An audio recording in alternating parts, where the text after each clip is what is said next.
दृष्टि आईएएस के audio article programme में आपका स्वागत है। आज का हमारा आर्टिकल द इकोनॉमिक टाइम्स में प्रकाशित खबर micro finance industry stands it's ground with flat year on year growth a report और बिजनेस स्टैंडर्ड में छपी खबर what lies ahead for micro finance institutions after pandemic disruption के सम्मिलित सारांश पर आधारित है। इसमें टीम दृष्टि के इनपुट्स भी शामिल हैं। ये ऑडियो आर्टिकल जीएस पेपर 3 के भारतीय अर्थव्यवस्था खंड से जुड़ा है। हमारे वीडियो अंग्रेजी में देखने के लिए फॉलो करें हमारा ही दूसरा यूट्यूब चैनल दृष्टि आईएएस इंग्लिश। तो आइए लेख की शुरुआत करते हैं, जिसका विषय है भारत में सूक्ष्म वित्त। आज बड़े बड़े उद्योग और फैक्ट्रियों की जगह छोटी छोटी बचत से छोटे छोटे व्यवसाय आधुनिक विकास की परिभाषा बन गए हैं। किसी भी देश और समाज की बेहतर वित्तीय स्थिति से ही उस देश की दशा और दिशा तय होती है। यही कारण है कि अर्थव्यवस्था को बेहतर बनाने के लिए तरह तरह की योजनाएं बनाई जाती हैं। इसके बावजूद कई मामलों में देश की ग्रामीण जनता और वंचित तबकों तक विकास योजनाएं ठीक से नहीं पहुंच पाती हैं। ऐसे में ग्रामीण लोगों की मदद के लिए सूक्ष्म वित्त या माइक्रो फाइनेंस का कॉन्सेप्ट सामने आया है। हाल ही में सूक्ष्म वित्त पर माइक्रो फाइनेंस पल्स नामक एक अध्ययन जारी किया गया। यह सिडबी और इक्विफैक्स इंडिया द्वारा तैयार किया गया एक त्रैमासिक प्रकाशन है। इसके मुताबिक माइक्रो फाइनेंस उद्योग का बकाया पोर्टफोलियो जून 2021 तक 2,22,060 करोड़ रुपए था। इस सेक्टर ने अप्रैल-जून 2021 तिमाही के दौरान 25,808 करोड़ रुपए के ऋण का वितरण किया। इसमें मूल्य के हिसाब से 300% और मात्रा के हिसाब से 209% की बढ़ोतरी दर्ज की गई। सबसे अधिक बकाया पोर्टफोलियो के मामले में पश्चिम बंगाल, तमिलनाडु, बिहार, कर्नाटक और उत्तर प्रदेश जून 2021 तक भारत के शीर्ष 5 राज्य रहे। इसके अलावा इस साल माइक्रो फाइनेंस सेक्टर पर कोरोना महामारी का भी असर देखा गया। सिडबी के अध्यक्ष और प्रबंध निदेशक शिव सुब्रमण्यम रमन के मुताबिक अप्रैल-जून 2021 तिमाही के दौरान महामारी की दूसरी लहर के कारण डिसबर्समेंट प्रभावित रहा। हालांकि महामारी की पहली लहर की तुलना में इस प्रभाव की गंभीरता कम रही। यह स्थिति माइक्रो फाइनेंस क्षेत्र के लचीलेपन को दर्शाती है। यह रिपोर्ट चिकित्सकों और नीति निर्माताओं के सवालों के समाधान के लिए विश्लेषण प्रदान करती है। गौरतलब है कि छोटे व्यवसाय के मालिक और जिन लोगों के पास बैंकिंग तक पहुंच की सुविधा नहीं है, वे आमतौर पर पूंजी के लिए माइक्रो फाइनेंस संस्थानों की ओर रुख करते हैं। लेकिन किसी आपदा या महामारी की वजह से उनके व्यवसाय प्रभावित होते हैं। यही कारण रहा कि कोरोना के चलते इनमें से कई लोग ईएमआई पर लोन डिफॉल्टर हो गए। इससे ऋणदाता बुरी तरह प्रभावित हुए और उनमें से अधिकांश को घाटा हुआ। लेकिन अब इन माइक्रो फाइनेंस संस्थानों में रिकवरी के कुछ संकेत देखे जा रहे हैं। ऐसे में हमें जानना होगा कि आखिर यह माइक्रो फाइनेंस क्या है। साथ ही भारत तथा दुनिया में सूक्ष्म वित्त जैसी अवधारणा की जरूरत क्यों पड़ी। सवाल ये भी है कि माइक्रो फाइनेंस सेक्टर की दिशा में क्या क्या चुनौतियां हैं और इन चुनौतियों से कैसे निपटा जा सकता है। तो इस ऑडियो आर्टिकल के जरिए हम इन सभी पहलुओं की पड़ताल करेंगे। तो आइए सबसे पहले जानते हैं कि माइक्रो फाइनेंस आखिर क्या है। दरअसल सूक्ष्म वित्त का कॉन्सेप्ट सबसे पहले बांग्लादेश के मोहम्मद यूनुस ने दिया था। इसके लिए उन्हें 2006 का नोबेल पुरस्कार भी दिया गया था। भारत से इस क्षेत्र में विक्रम अकूला का नाम लिया जाता है। इन लोगों ने सूक्ष्म वित्त के जरिए न केवल गरीबों की मदद की, बल्कि रोजगार के भरपूर मौके भी उपलब्ध कराए। भारतीय रिजर्व बैंक के मुताबिक माइक्रो फाइनेंस वित्तीय सेवा का एक ऐसा स्वरूप है जो गरीब और कम आय वाले परिवारों को छोटे ऋण और अन्य वित्तीय सेवाएं प्रदान करता है। माइक्रो फाइनेंस की अवधारणा को वित्तीय समावेशन को बढ़ावा देने के लिए डिजाइन किया गया। यह एक आर्थिक जरिया है जो गरीब और कम आय वाले परिवारों को गरीबी से बाहर निकालने, उनकी आय के स्तर को बढ़ाने और जीवन स्तर में सुधार लायक बनाता है। माइक्रो फाइनेंस ऐसी राष्ट्रीय नीतियों को बढ़ावा देता है जो गरीबी को कम करने, महिला सशक्तिकरण को बढ़ावा देने, कमजोर तबकों को मदद करने और जीवन स्तर में सुधार लाने के लिए लक्षित की गई हों। बीते 2 दशकों में भारतीय माइक्रो फाइनेंस क्षेत्र में सूक्ष्म वित्त प्रदान करने वाले संस्थानों की संख्या और माइक्रो फाइनेंस ग्राहकों को उपलब्ध कराए गए क्रेडिट की मात्रा में अभूतपूर्व बढ़ोतरी देखी गई है। नाबार्ड केंद्रीय स्तर पर सूक्ष्म वित्त को प्रोत्साहित करने वाली प्रमुख संस्था है। इसके अतिरिक्त कई निजी संस्थान भी इस क्षेत्र में अपनी अहम भूमिका निभा रहे हैं। माइक्रो क्रेडिट को तरह तरह के संस्थागत चैनलों के जरिए प्रदान किया जाता है।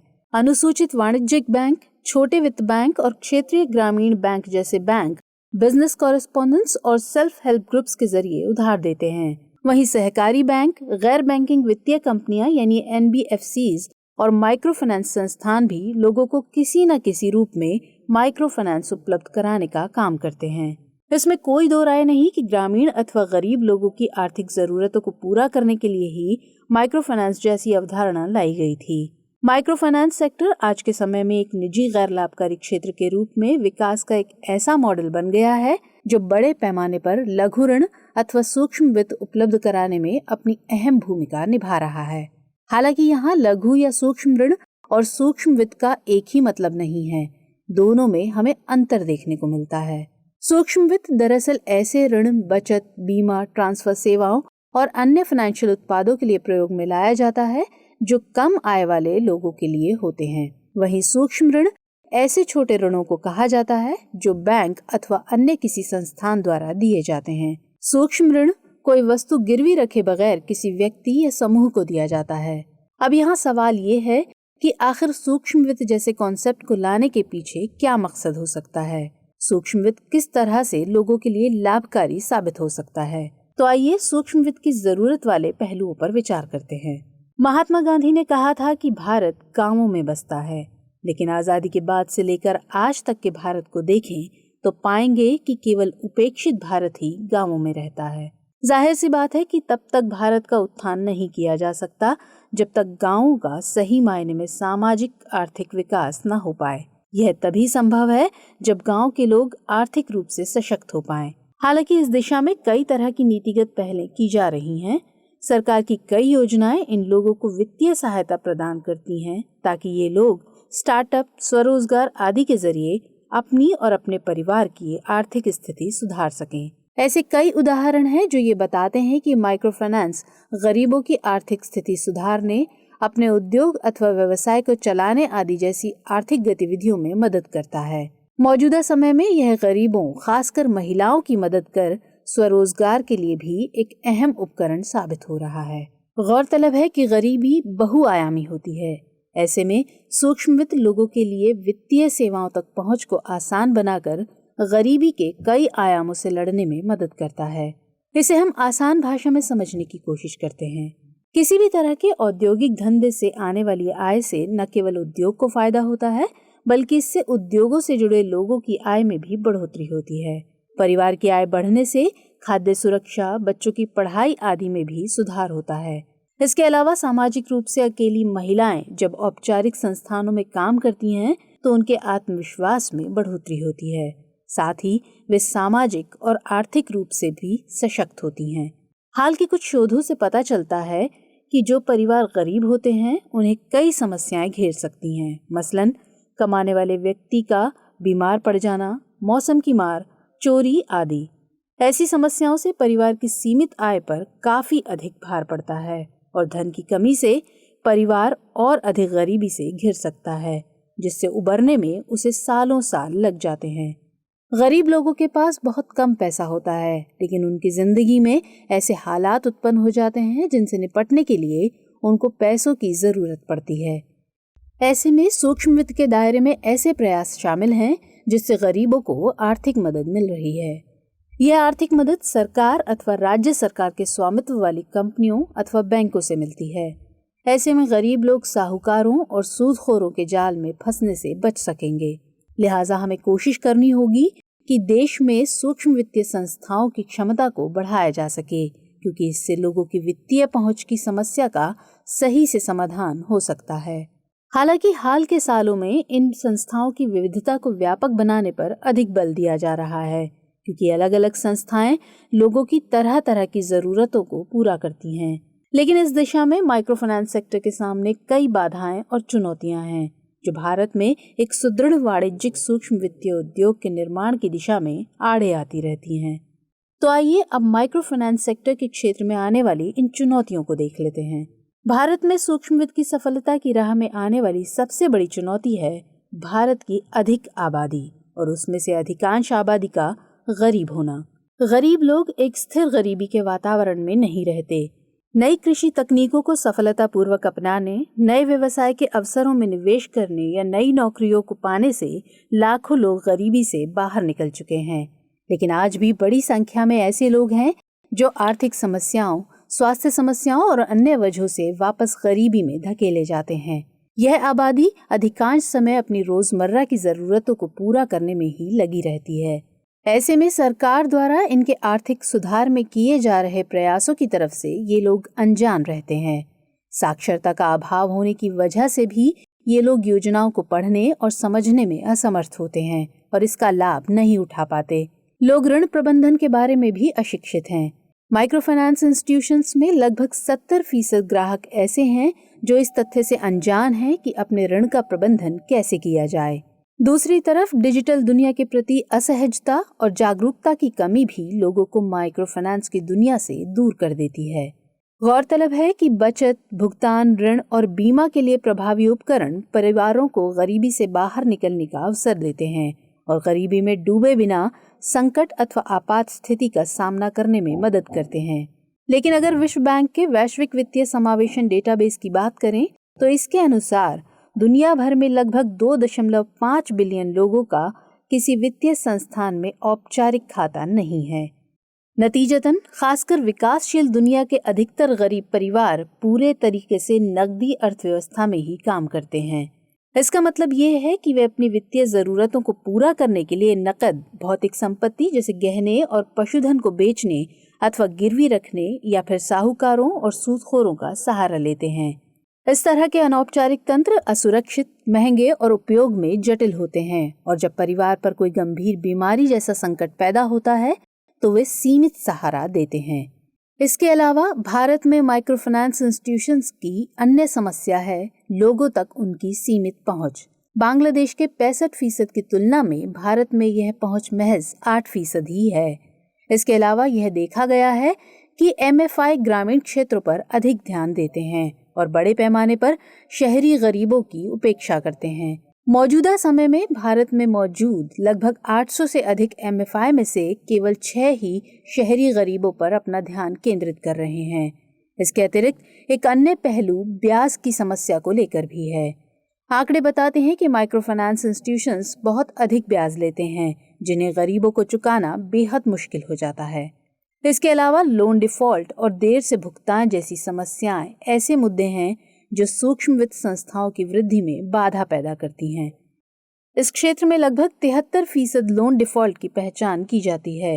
लोन डिफॉल्ट जैसी समस्या तब आती है जब कोई उधार लेने वाला व्यक्ति प्रारंभिक व्यवस्था के अनुसार ऋण का भुगतान करने में विफल रहता है। साथ ही भाषा और भौगोलिक कारक ऐसे मुद्दे हैं जो MFI के विकास और विस्तार में बाधा पैदा करते हैं। गौरतलब है कि भाषा संचार का एक सरल जरिया है, लेकिन MFI में लगभग 54% लैंग्वेज बैरियर की पहचान की गई। वहीं भौगोलिक कारक दूर दराज के क्षेत्रों के ग्राहकों के साथ संवाद करना मुश्किल बनाते हैं।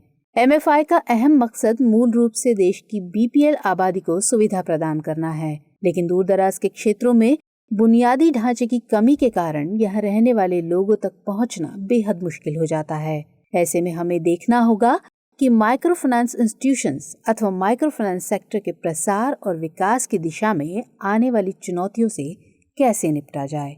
तो आइए इस सब के मद्देनजर समझते हैं कि ऐसे में आगे की राह क्या हो सकती है। माइक्रो फाइनेंस सेक्टर के समक्ष आने वाली चुनौतियों से निपटने की दिशा में सबसे पहला उपाय एक उचित विनियामक तंत्र की स्थापना को लेकर किया जाना चाहिए, ताकि हितधारकों के हितों की रक्षा की जा सके।